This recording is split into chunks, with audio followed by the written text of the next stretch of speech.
Welcome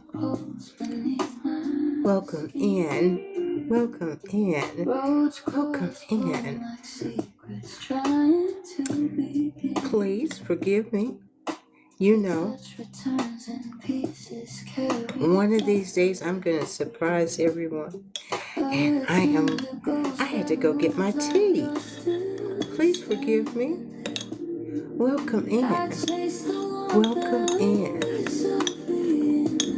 Welcome in to Tea with Lady DJ. Welcome in. Come in. Get your tea. Come on up to the front. Welcome in. Welcome in. I had to go back and get my tea. I had everything set out so I could. Welcome in. Welcome in. Everyone, welcome in. Did you think I wasn't coming? Welcome in. Welcome in. Welcome in. Welcome in.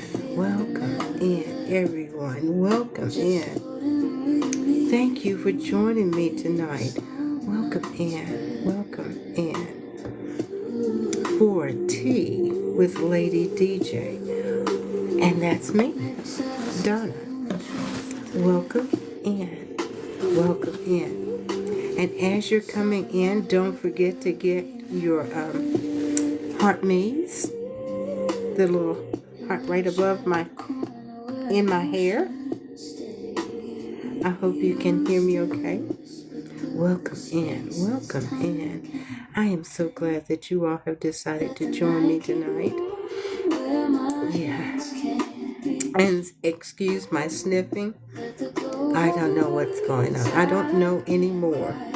I thought it was one thing and it just keeps happening.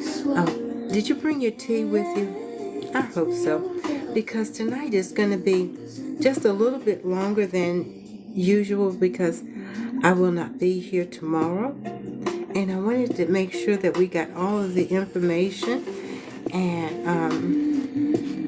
with regards to walls versus a fence with gates.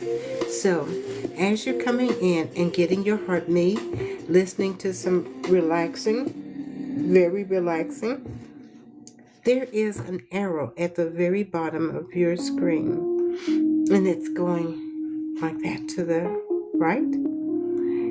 If you will click on it and then select your stories, it'll get it out faster.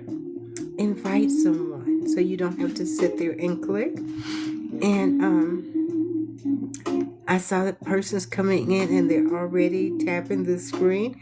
And I thank you all so much for that, because I try to get and hope that I can get at least 20,000 likes. They say that will get me out into the FYP. Whatever the FYP is, I just know that that's supposed to be a good thing. So as you're coming in, please tap the screen for me. Gifts are not required, but are appreciated. So, in advance, I thank you for any gifts that you might bestow upon me. Thank you in advance. Thank you. But don't forget your daily heart maze.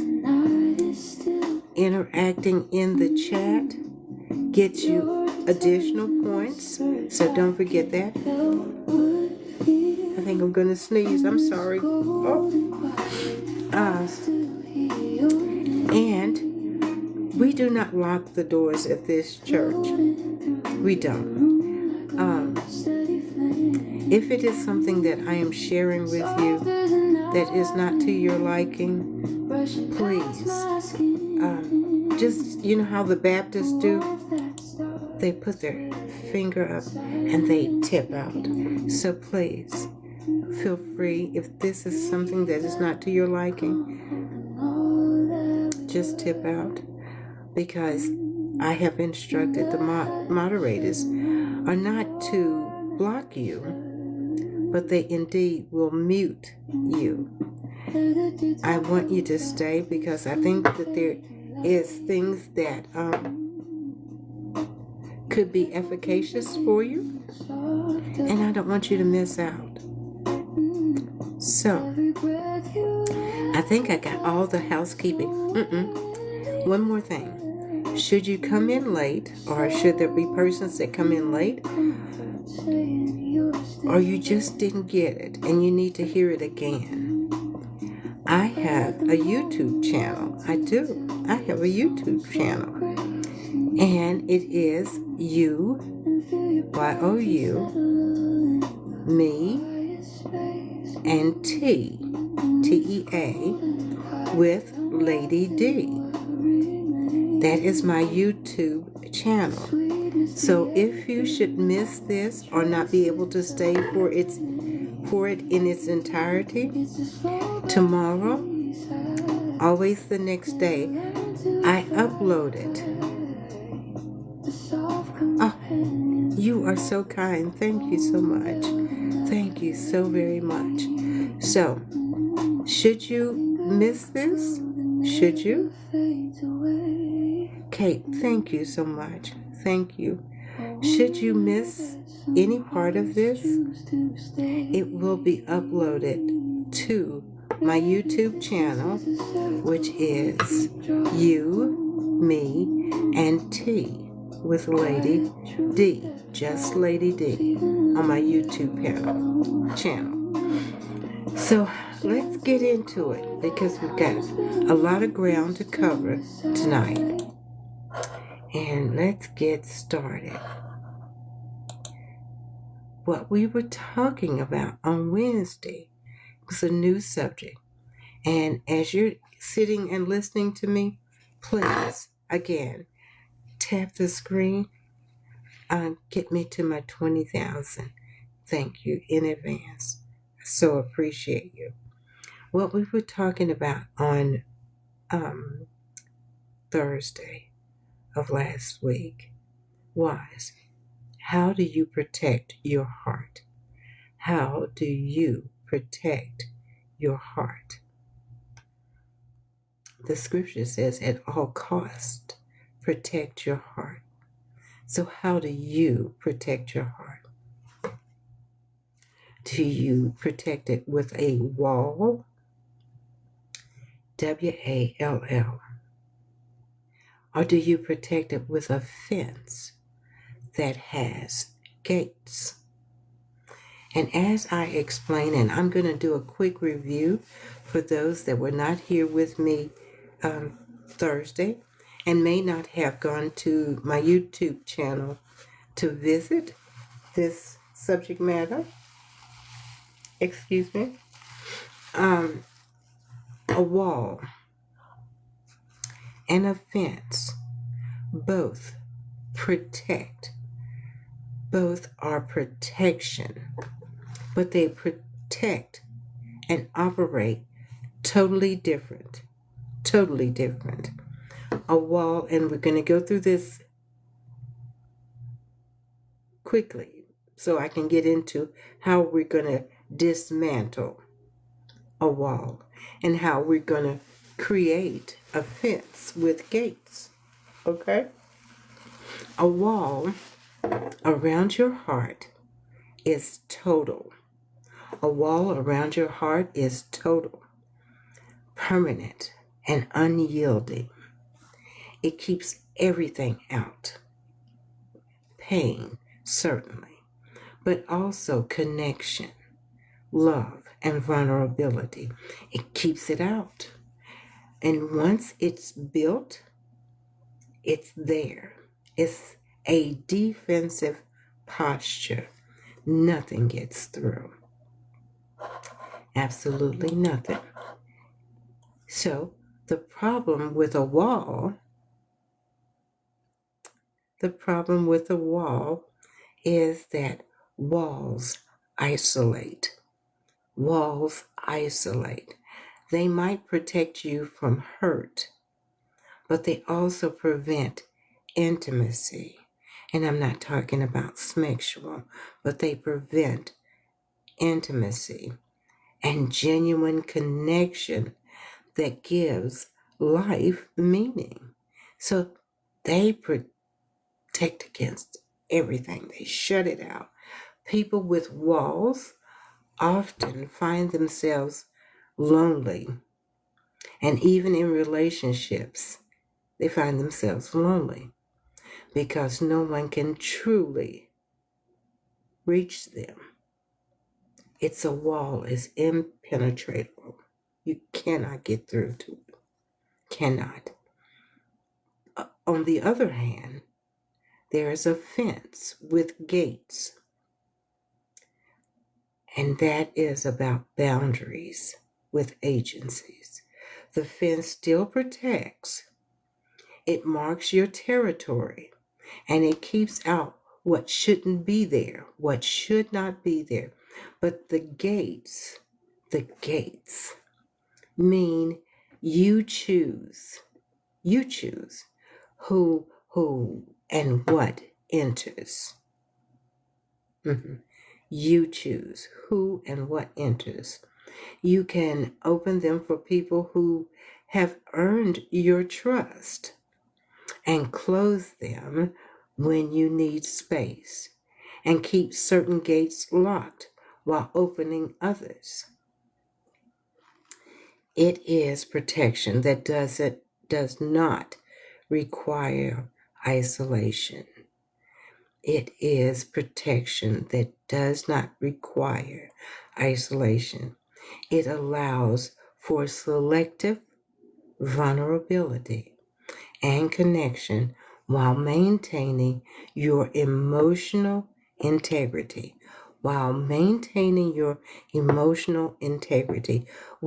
in, everyone. Thank you all for coming in and joining me. Thank you so very much. Please come in, get your tea, get you comfy. I've got my tea, and I put a little liquid chlorophyll in it. That's really good for you. But it's wonderful. I have chai rooibos tea, and it smells wonderful. So, as I was saying, the fence approach acknowledges a deeper truth. You need some protection, but you also need to let people in. You need some protection, but you also need to let some people in. Yeah. It's a more mature way. It's a more mature way of protecting your heart because it requires discernment. And later on, I'm going to discuss discernment so we have a clearer understanding of words that are being used. Discernment, yes. Rather than a blanket rejection, it means being hurt sometimes. Yes, it does. And gates can be breached. We're going to talk about that later on.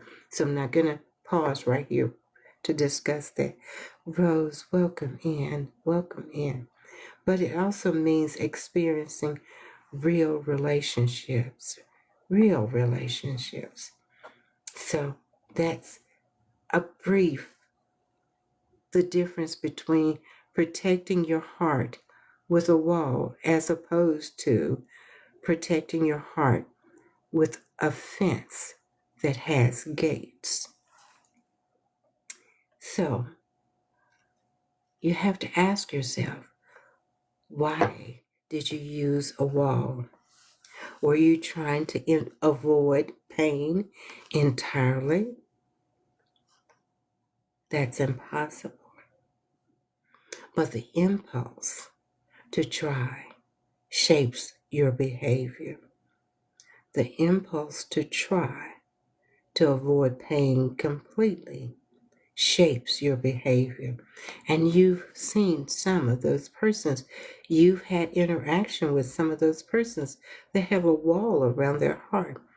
They're mean, They are disgruntled. They don't know how to smile. They don't know how their social etiquette is. You know what I'm talking about. When we build walls, we're often operating from a place of having been hurt, sometimes deeply, and deciding that the cost of connection isn't worth the risk. It doesn't. It's a seductive thought to build a wall. But if I don't let anyone in, no one can get close to me, then you can't betray me. You cannot abandon me or disappoint me. It feels like control. But what we are really doing is trading a specific pain, the pain of loss or rejection, for a chronic, diffuse pain, the pain of isolation and disconnection. And we are not avoiding pain, we're just choosing a different kind of pain. That's what's happening. Wall builders often experience more anxiety, not less. Wall builders experience more anxiety and not less because a wall requires constant maintenance. A wall requires constant maintenance. And underneath it all, there is often a quiet desperation. You really want to be. You want to have interaction with people. You want to be in a relationship. But because of whatever it was, you built that wall. But you know that you are missing out on something because you can see it around you. Why aren't I happy? Why aren't I smiling? Why aren't I don't have joy? I don't have peace because I have to keep up this wall and it's tiring. Constant maintenance. Living fully while protecting what matters is harder in the moment, but easier in long term. It requires accepting that pain is a part of the deal. If we're living, if we're breathing, if we're doing life, there's going to be some pain. People will disappoint us, intentionally or unintentionally, but they will do it. Plans will fall apart.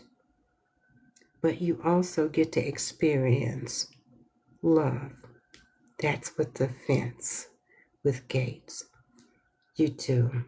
You get to take risk and build things that matter with someone. Yeah. The pain is proportional and contextual. It comes from real losses, real failures, rather than self-inflicted pain through isolation. So let's look at this. So now we know what a wall looks like, and we know what a fence with gates look like, and we know their intended purposes, right? So how do we dismantle a wall? Because it's really not working, but you've got brick upon brick upon brick and mortar, and so you can't poke through. You cannot get through. How do I dismantle a wall? Well, it doesn't happen all at once. It doesn't. It's more like a gradual process of discovery that the wall isn't serving you anymore. It's not serving its purpose. The person has to reach a point where they are tired. I'm tired of this. I don't want to do this anymore. I'm tired of isolation. I'm tired of being angry. And I'm angry at people that have not done a thing to me. I'm angry at a person that didn't cause this failure. I'm pissed. I'm tired of waiting for the other shoe to drop with everyone. I'm tired of it. I'm sick and tired. I'm sick and tired. Sometimes that exhaustion comes from repeated painful experiences. Sometimes it comes from watching others live more freely and realizing what you were missing. The wall comes down piece by piece. The wall comes down piece by piece. Usually in private moments, first, and when they let their guard down with one safe person, you realize it's okay that this person makes you feel safe and you can talk with this person piece by piece.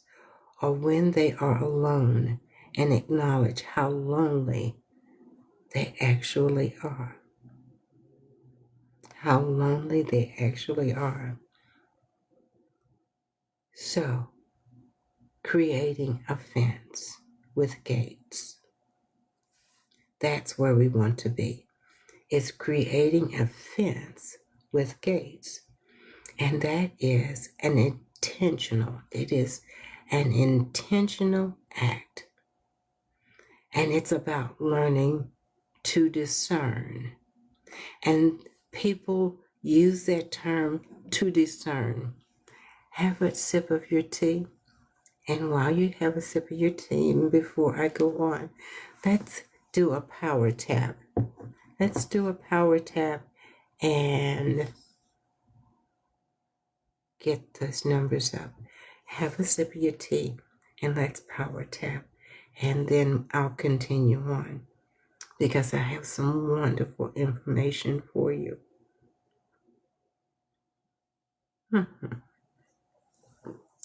Thank you. Have you ever tried chai rooibos tea? Chai. Chai is a black tea. This is wonderful. And I almost want to say, can you smell it? It smells wonderful. Yes, thank you all. Let's power tap. We can do this. We can get to 2,000 likes just shortly. Let's do that. Let's allow our fingers to do the tapping before we get into having an understanding of what it is meant when we say discernment. Discernment. So let's tap that screen. Thank you, everyone that's coming in and joining me. Lady Joe, thank you for the roses. Thank you so very much. So kind. I appreciate it.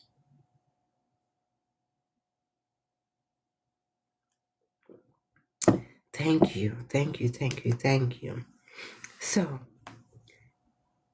we hear persons all the time use the term discernment. Discernment. Do you have discernment? Do you even know what it is? So let's talk about it. What is discernment? Discernment is one of those words that gets used a lot, but it is not clear. Discernment is the ability to judge well. The ability to judge well. Thank you all. It's getting there. Yes, it is. Yes, we're almost at that 1,000. We can get to 2,000. Yes, we can. And we can get to 20. If you just listen and tap the screen, I appreciate it. Discernment, it is about clearly seeing, clearly understanding what actually is happening, not just what appears to be happening, and making wise decisions based on that understanding. In the context of building a fence with gates, discernment means recognizing who deserves access to you. That's what discernment is. Who deserves access to you? Not everyone who wants closeness with you has earned it or will handle it well. Hear me again. Not everyone who wants access, closeness to you, have they earned that? Hence, you have the fence, right? And gates. Nor will they handle it well. So discernment is the ability to tell the difference between someone who is genuinely trustworthy. Genuinely trustworthy. And someone who's just nice on the surface. Oh my goodness. Did you hear what I said? Discernment is the ability to tell the difference between someone who is genuinely trustworthy and someone who just seems nice on the surface. Now, I'm older than all of you all. I'm 71.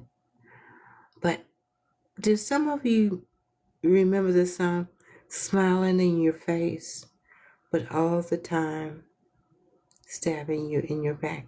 That's that surface thing. That's that seems nice on the surface. They know how to smile in your face, but they don't mean you good. They don't mean you good. It's about reading patterns, not just moments. It's about reading patterns, not just moments. Does this person follow through? Does this person follow through? Do their actions match their words over time? Do they respect your boundaries when you set them up? So do you have boundaries already set up? Are they in your head?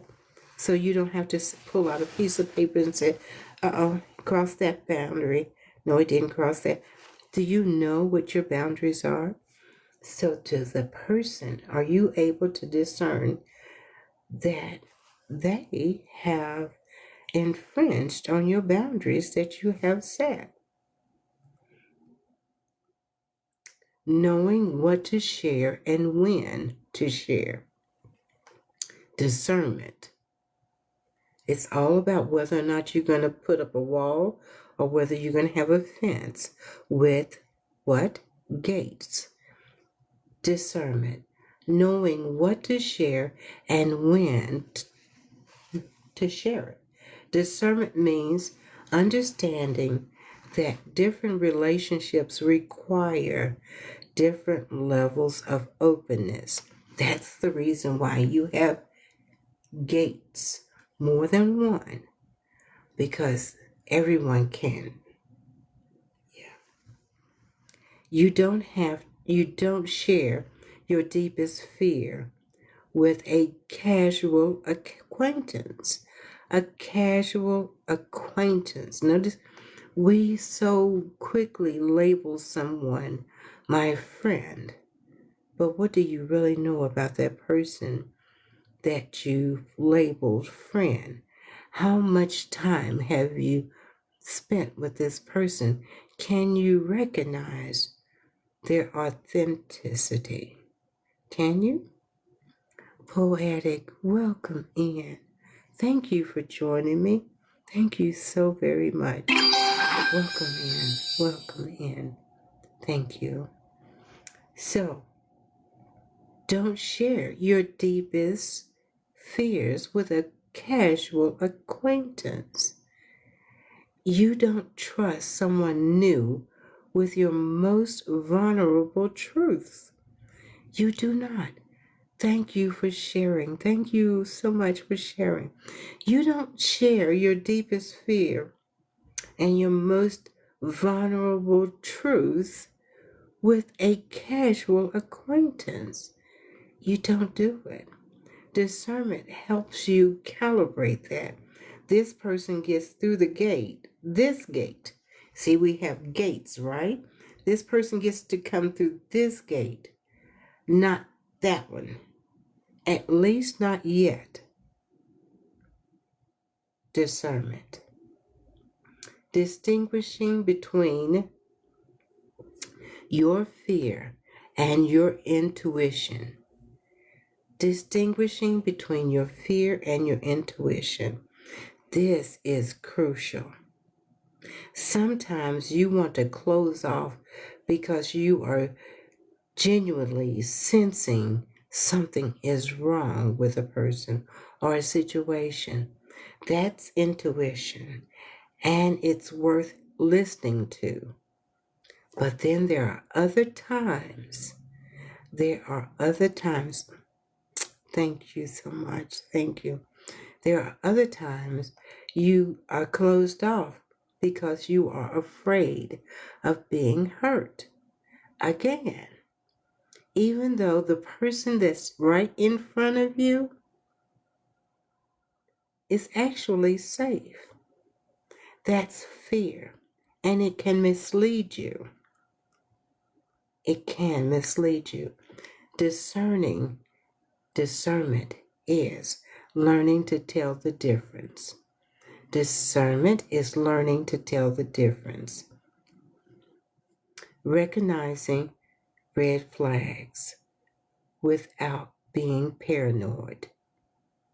Recognizing red flags without being paranoid. People with walls often see danger everywhere. This person's trying to do this to me, and that person's trying to do this to me. And I know that that's what that person's getting ready to do, because the last relationship that I was in, he did it all the time, or she did it all the time.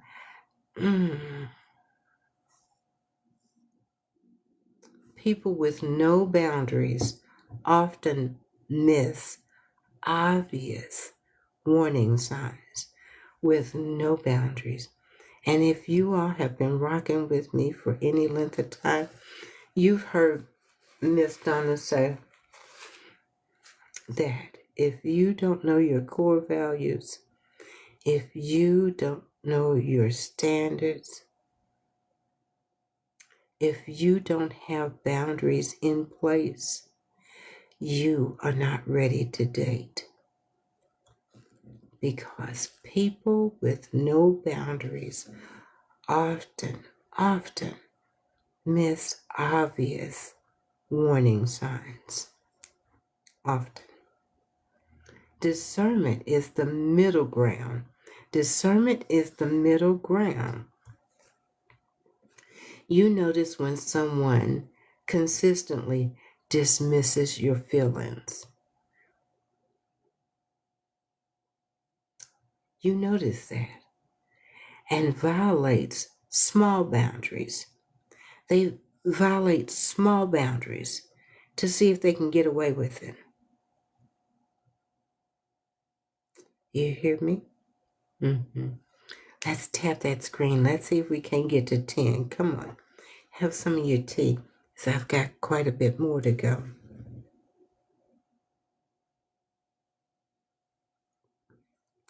They violate small boundaries or make everything about them. Have you not met those persons? Everything is about them. It's all about them. My feelings, my this. You don't do this for me. For me, my.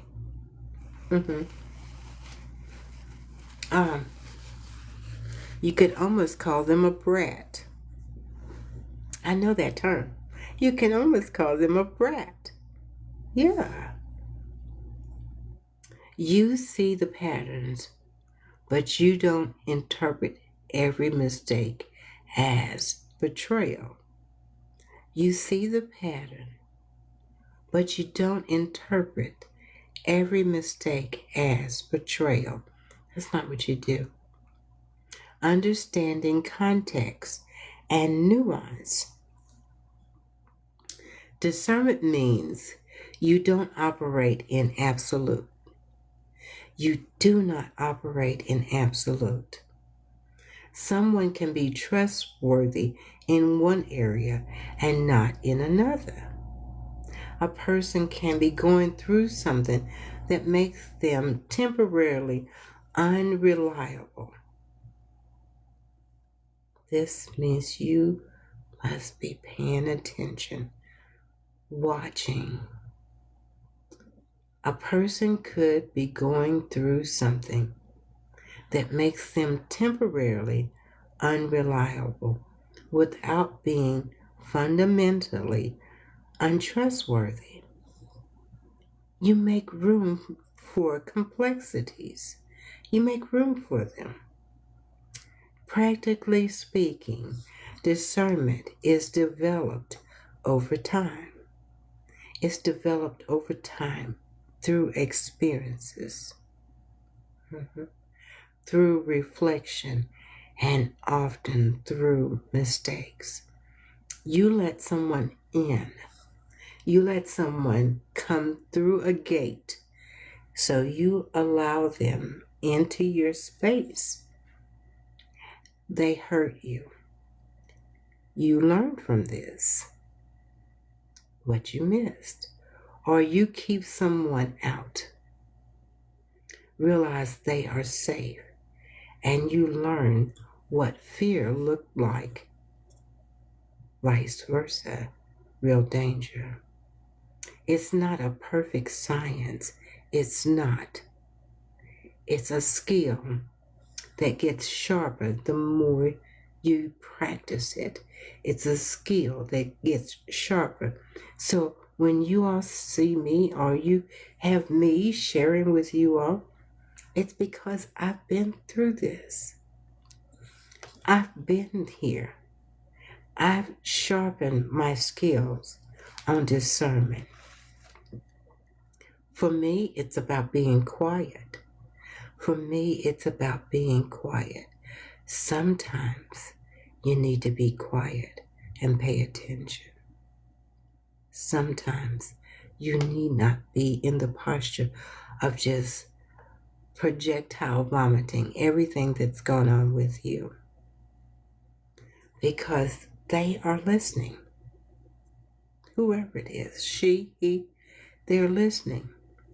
And you're going to understand why I say this in just a few minutes.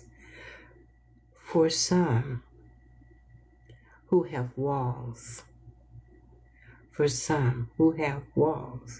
learning discernment often feels scary because it requires them to engage with people again. It requires you to engage with people again, to take risk, to test their judgment. But it also is empowering. It means they are not just reacting out of fear. You are not just reacting out of fear. You are not just reacting out of past hurt. You're not. They are making active, informed choices. Marvin, welcome in. They're making active, informed choices about who gets access to them. Not everyone gets access to you. So, learning to identify what needs protection. Learn what, thank you. Tony, thank you so much. Thank you all. You all are so kind. I appreciate you. And then you make me smile and blush, and I forget where I am. You all are so kind. Not everything should be open to everyone. That's what you need to get to. And that requires sometimes you need to sit still. You're not ready to date. Tony, thank you. Thank you so much. You're not ready to date. You're not even clear on what matters. You're not clear on what matters. So, your values, your vulnerabilities, your boundaries. Offense is about keeping everything out. It's not about keeping everything out. That's not what offense is. It's about knowing what deserves protection. What deserves protection? So, if you don't know, you can't teach someone else, right? You can't teach someone about you because you don't know. You have to know what trustworthy looks like for you. People have been hurt. You trusted too easily. The swing is extreme. It's extreme. Who respects your boundaries? You say, well, they didn't respect my boundaries. So the question is, did you have boundaries? And most of the time, the answer is no. Most of the time, you are out here in these streets trying to navigate dating, and you have no safeguards up. Nothing. You're just wilding out. You are. So, a fence with a gate. We start small. The fence with gates isn't built all at once. It starts with small acts of trust. Small acts of trust. There are so many persons on this app, and they've never met each other.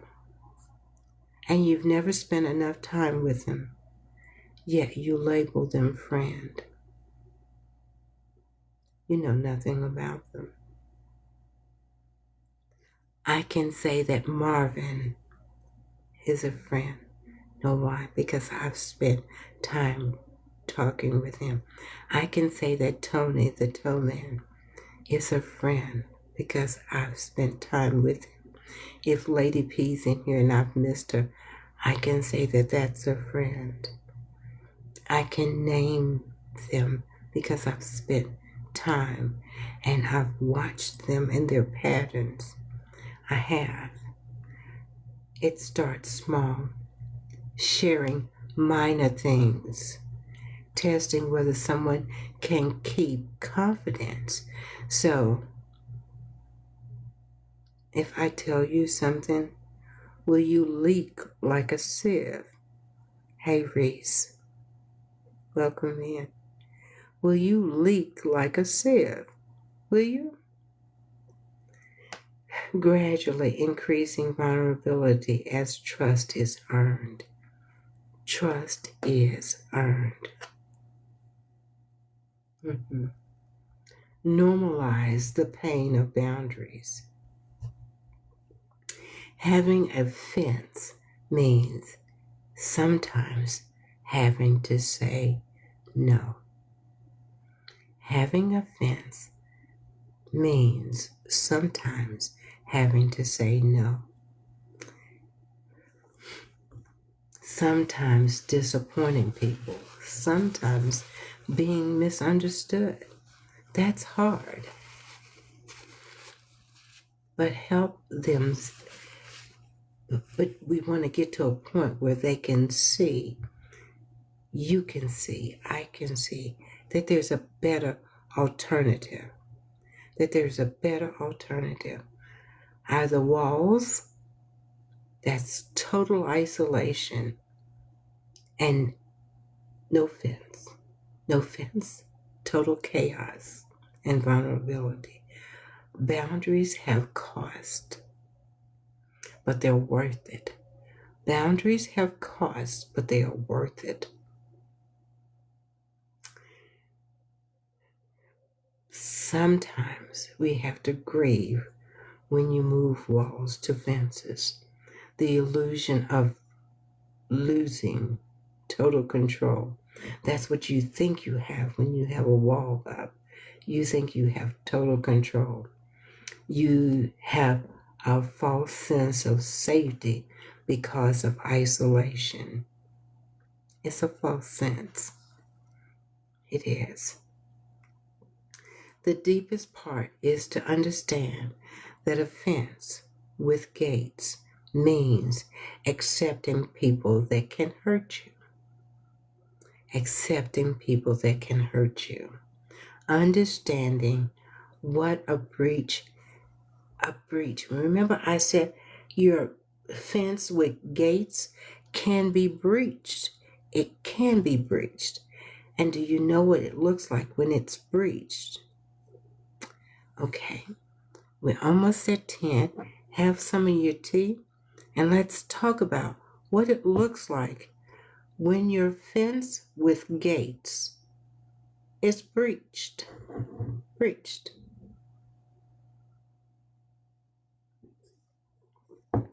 A gate being breached means someone that you have trusted has violated that trust in ways that can harm you.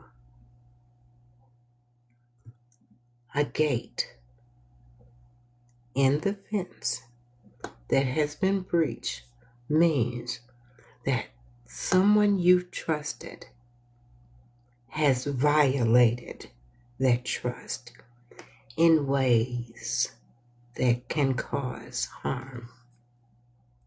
So, betrayal of confidence. These are breaches. Betrayal of confidence. You share something private with someone, something vulnerable, and they tell other persons without your permission. You've seen it happen. Don't act like it's brand new. You've seen it happen. Especially women. And I'm going to say something and I know it's not going to sit well, but it happens. You have confided in another lady, and you all have a disagreement,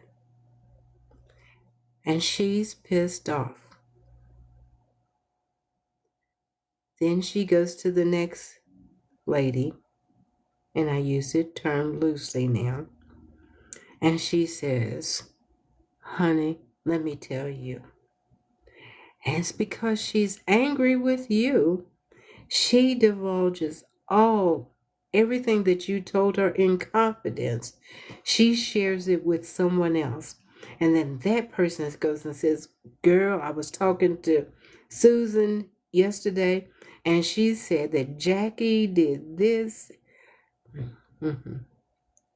But on the other hand, if men will take it until they meet him in the air, and that's the difference. Even if that man is mad at that person, he will never divulge what was given to him in confidence. And we as women, we cannot say that statement. We can't make that statement. You open a gate, let them into a protected space that they didn't respect what that meant. A betrayal of confidence. Let's go on. Broken promises or commitments. Broken promises or commitments. Someone you relied on repeatedly fails to follow through. Not once, not twice, repeatedly fails to follow through. But a pattern where their words, do not match their actions. Have you encountered such persons? Yeah. You open a gate expecting you open a gate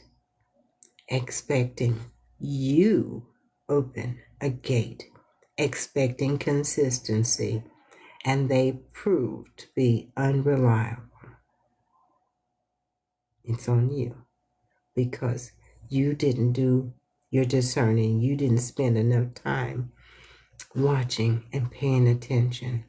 You open a gate and they were not deserving. Boundary violation. You have been clear about what's acceptable and what is not. Maybe it's how they speak to you, what topics are off limits, how much contact feels right.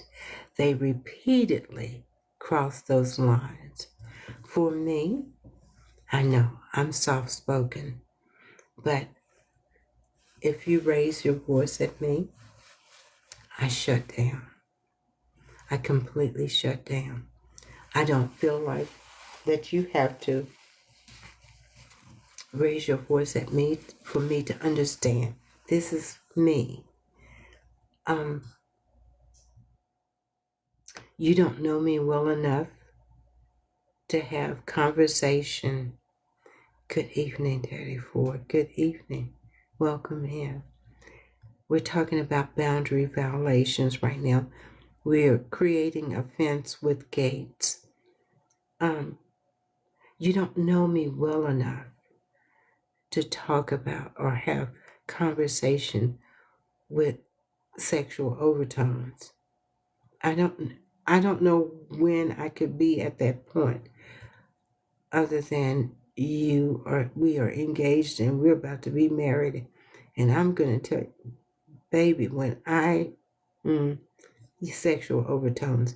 But if we're just meeting and I can just think, oh, thank you so much. Thank you. I can think of so many reasons why there would be topics off limits. And it is incumbent upon you to say, I don't wish to discuss that. I'm not comfortable discussing that. Any of those things. No, I don't want to discuss that. Find your no. They push, they test, they dismiss your boundaries as unreasonable. They're my boundaries. They're not your boundaries. If my boundaries are unreasonable to you, I didn't lock the door.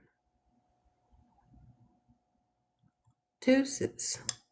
And be out. It's okay. Don't be so desperate to be in a relationship that you allow them to push, test, and dismiss your boundaries. They are your boundaries. Boundaries are non-negotiable. They are not negotiable. The gate was conditional on respect, and they didn't uphold their end of it. Then, thank you so much. Then, it's been real. It's been really real. And in part, I enjoyed your company. But this is a bridge too far. It is. Using your vulnerability against you. Oh, hold on. Buckle in. Using your vulnerability against you. This is particularly painful. You share a fear, an insecurity, something that matters to you deeply. And later, in an argument, out of spite or carelessness, they use it to hurt you. They weaponize what you trusted them with. Have you experienced that? I can talk about it because I've been there and I'm on the other side of it. And because I've been there, I use that as an experience. And I recognize, and my discernment gets sharper all the time. It's always getting sharp as long as we practice it. So they weaponize what you've trusted them with and use it against you. And that hurts. And once they say it, and once they use it, no apology is going to erase it. You can accept their apology, but you will no longer. And then you hear, well, they're not being vulnerable with me. They're not sharing with me. No. And not just no, but hell no. Because I divulged something that was very dear, a fear, and you used it against me. Well, I apologize, absolutely, and I accepted it. But I didn't accept it enough to try me again, for me to share anything else with you. No, no ma'am, no sir. Manipulation or exploitation. These are breaches of your gate. Someone gains your trust specifically to use you. For money, status, emotional support. They never reciprocate. Access to others. The relationship was totally transactional for them when you thought it was being genuine. Ooh, let me read that all over again. Are you listening? Manipulation and exploitation. This is your gate being breached. Someone gains your trust specifically to use you. They say all of the right things, and they do all of the right things for a time. For money, for status, emotional support, they never reciprocate. And I do mean never. They never reciprocate. Access to others. The relationship was totally transactional for them when you thought it was genuine. Next is abandonment without cause. Not all endings are breached. Sometimes relationships run their course. Sometimes they run their course. But when someone you've invested in, who you have been there for consistently, suddenly disappears without explanation or ghosts you, when things get hard, that's a breach. You open a gate, they walk through and burned it behind them.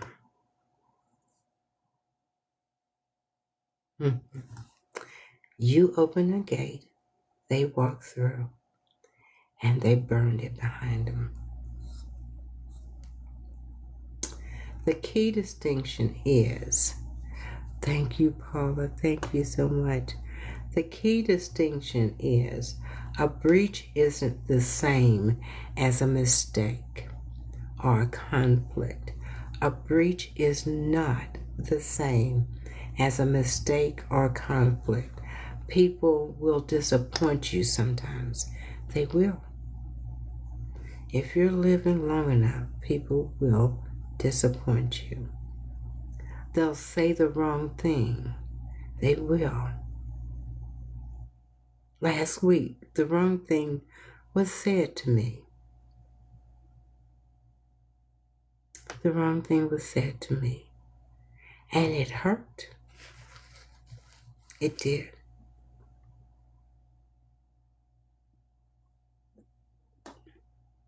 Life, right? But you don't have to let it happen twice.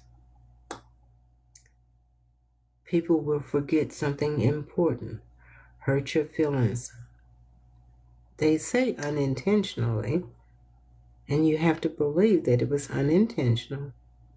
But that's a part of being human. I have a dear friend, and he and I talk back and forth. And for me, it's either black or it's white for me. And I think now, after talking with him, I have some gray. It's just a smidgen, but I think I'm working on the gray because we are human. And that was the factor, and that's the reason why I have that statement. That's human. He helped me to see that we're human and we will make mistakes. We will disappoint persons intentionally or unintentional, but we are human. A breach is when trust is fundamentally violated. Breach is when trust is fundamentally violated, when the terms of what the open gate meant are broken in a way that does real damage.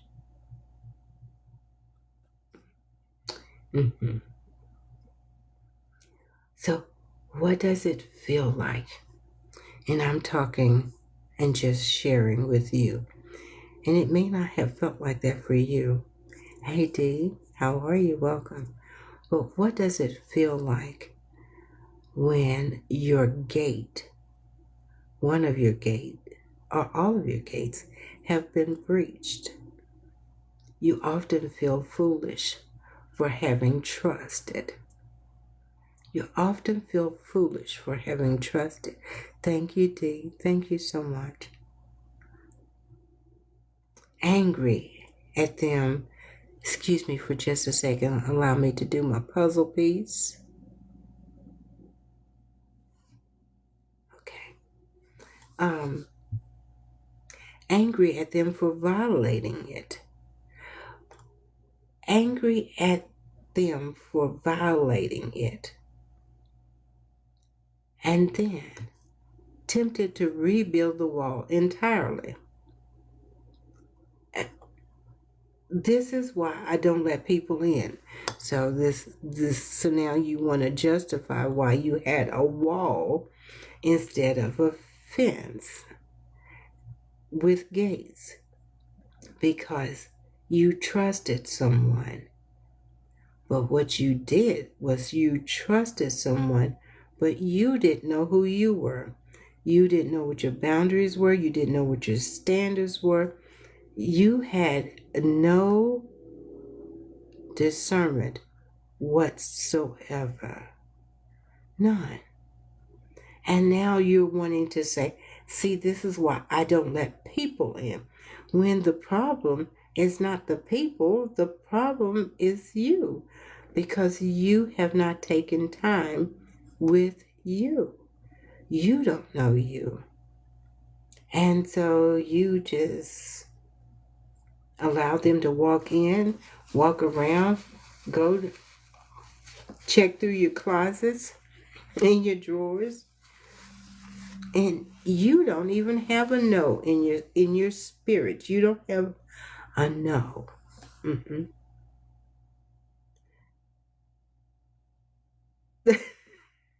You don't even ever know.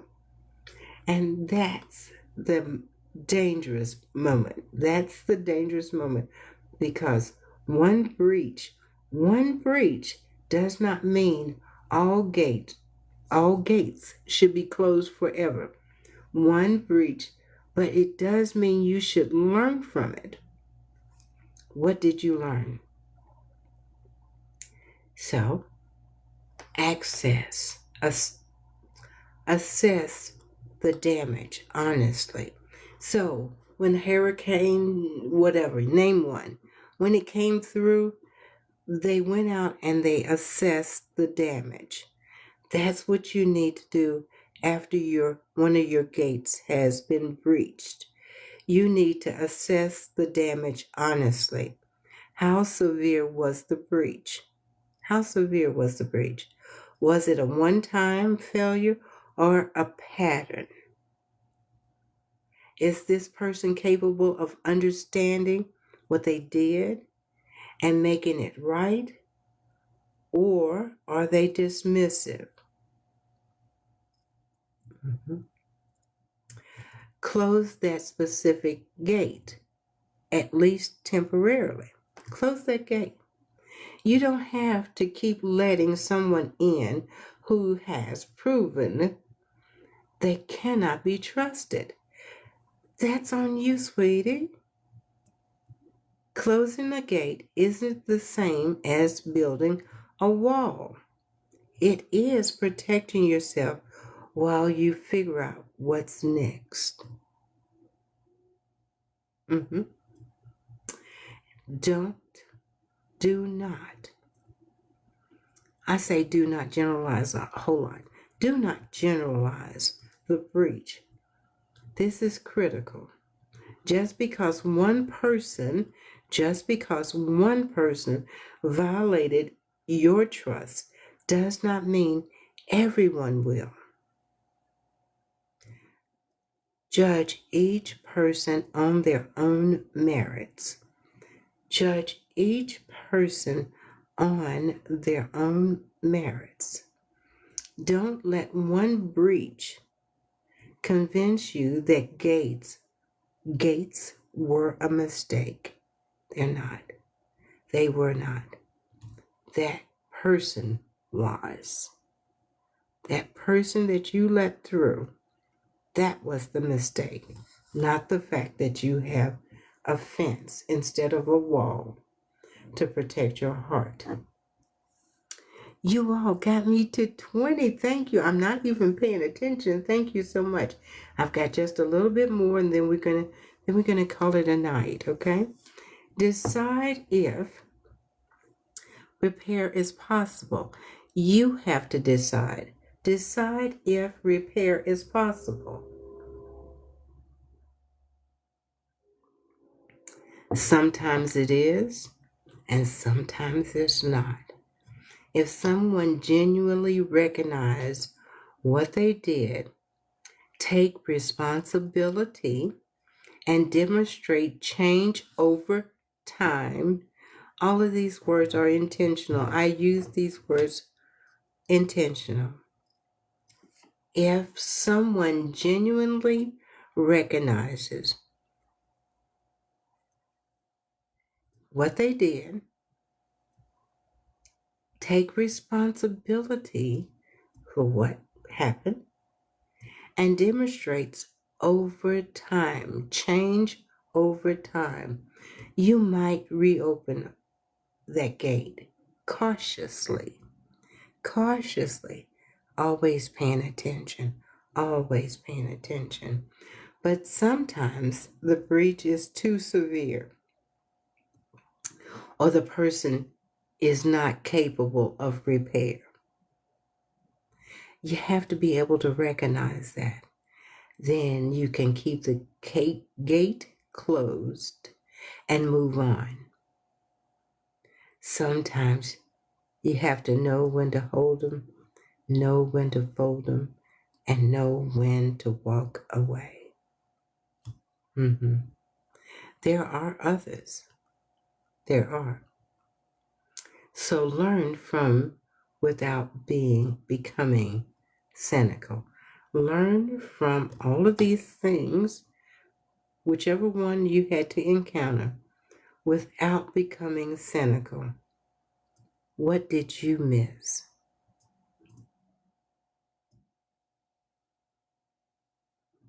You're asking me to share my deal breakers after I finish. And I don't know if that's AI asking that. I don't know. Um, what did you miss? That's the question that you need to answer. What did you miss? Were there warning signs that you ignored? Were there? Was this genuinely unforeseeable?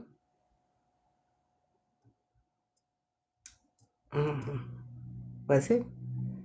The goal isn't to blame yourself, but to sharpen your discernment for the next time. For the next time. So, the hardest part about breaches is that they are inevitable. They are inevitable. If you're living with gates open, you will be hurt sometimes. But the alternative, never opening gates, means never experiencing real connection. The fence with gates acknowledges this reality. Some people will breach your trust, but that doesn't mean the whole approach was wrong. It means you encountered someone who was not worthy of the access that you gave them. And so it all falls back on you. Not to beat yourself down, no, but you allowed someone because you did not know how to recognize signs and you let them in. Trust can be broken, but the alternative, never risking it, is a kind of a death in itself. Living fully means accepting that vulnerability. It is terrifying, but it is also where life actually begins. Where life actually begins. This is long work. It's not something that's going to happen overnight after 2 or 3 conversations. But if you can hold this vision that we've just talked about, if you can work on the middle part, not total walls and not total openness, if you can embody some of this yourself, you're giving. It can work. It can work. It's different. It is different. But it can work. But you have to spend time. You have to spend time with you. You have to spend time with you. Are there any questions? And I so thank you all for sharing this time with me and being here with me. Thank you, thank you, thank you. I only went over 30 minutes, and I thank you for staying. But I know that tomorrow, all of us will be in the kitchen. I'm in the kitchen today. I will be in the kitchen tomorrow because we will be getting ready for Thanksgiving. And you guys, I'm so excited. For me, it's like Thanksgiving. I mean, like Christmas, because this will be my 6th year. My 6th year that I cook my Thanksgiving dinner. I've got 2 turkeys. I'm going to have dressing with giblet gravy, macaroni and cheese, green beans with new potatoes in them, um, candied yams. We got pound cake. I got all of that in here. And I've had one of the sisters to come over, and we've cooked some today. I'm going to be cooking all day tomorrow. So on Thanksgiving Day, she will come back and help me. We put them in to-go boxes, my whole entire Thanksgiving dinner. I don't drive, she drives, and we put it in to-go boxes, and we take it to the street. And I hand out my Thanksgiving dinner in its entirety to the homeless that we see. And I'm not going to cry. But I tell you all, when I tell you that that reaches down beyond the white meat, because each and every one of us are just one paycheck short of being out there where they are. And they are so appreciative. I mean, and I know, and this is a funny story, that when Leroy, and everyone who knows me knows that I call, that's my pet name for God. Leroy said to me in my sleep that the first year, I want you to share your dinner with 10 persons here where I live. And I was like, yeah, right. I got a 12-pound turkey. And I said, I must have had indigestion, so I just rolled over and went back to sleep. And it was like, yeah, 10 persons in this building. And it was like, who are you talking to with that voice? And I was talking to God like, I'm like, who you talking to like that? I said, I just have enough for me. And the third time, you all, this is so funny. I remember it like it was yesterday. And the third time he said it again, I said, okay, all right. Then you need to fix it just like the little boy that had 2 fish and 5 loaves of bread. You need to make this go long. And I just turned over. But I had consented. Okay, I'm going to do it. I'm going to do it. And you all, I tell you, that first year that I did this, did 10 persons out of my dinner, right? And when I came back, it was if I had not shared my dinner with anyone. I had so much food left over. And every year, he has seen fit that when I get back, I'm exhausted. And there's so much food left over. So this will be my 6th year. And I'm excited about it. I am. So I will not be with you tomorrow. I'll be in the kitchen. It is so cathartic for me to cook. Does it do that for anyone else other than me? I have so much fun. And I have such a mess that I have to clean up. But that's okay. It's for the greater good. And I enjoy it. So, for each of you all, I will not see you back until next Tuesday. I hope that you all have an amazing Thanksgiving. Thankful for seeing another Thanksgiving. Thankful that you are not out there. Thankful that even though some persons' SNAP benefits were cut or they were whatever, We are survivors. We are resilient. Help someone. He says, when you have done unto the least of these, you have done unto me. That's what Scripture says. When you have done unto the least of these, you have done unto me. You don't know who you are serving. You don't know.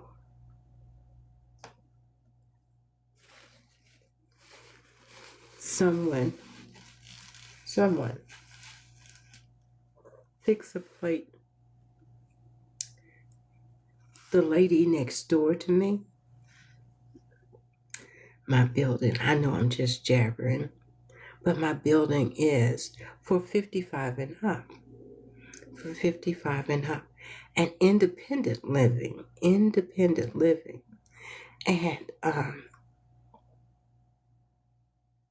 but there are some that live here, and they should be in an assisted living. They should not be living by themselves. They should not. And she came over and she knocked on my door. And when I went to the door, I said, Susan, she had our little rollator. And she had her pajamas on with the little socks on. And what it must have been for her to come, a YT person, to come and ask me, a black person, she said, I'm hungry. And all I have is cereal. And I have a little bit of milk left. And she said, what would you charge me for you to cook for me? Well, you all that know me, y'all knew I'm always off and gone. So I contacted the manager, the property manager, because I don't know if she has family. But this I do know. The first plate when I'm walking out of here on Thursday, it's going to be her. Yeah. And I'm going to have enough so that she can have at least 2 meals. And then Marvin with Tabernacle, he said, some canned goods. So I have some soups that I'm going to leave with her, that she can easily open. And you all just don't know. You just don't know. And I don't have everything. But when you do unto the least of these, just keep that in your mind as you approach Thanksgiving. When you do unto the least of these, give somebody. Okay? Okay, before I cry again, because I am the biggest wuss. I will cry in a minute because my heart overflows. But anyway, I hope that each and every one of you have an amazing and thankful Thanksgiving. Until Tuesday. Good night.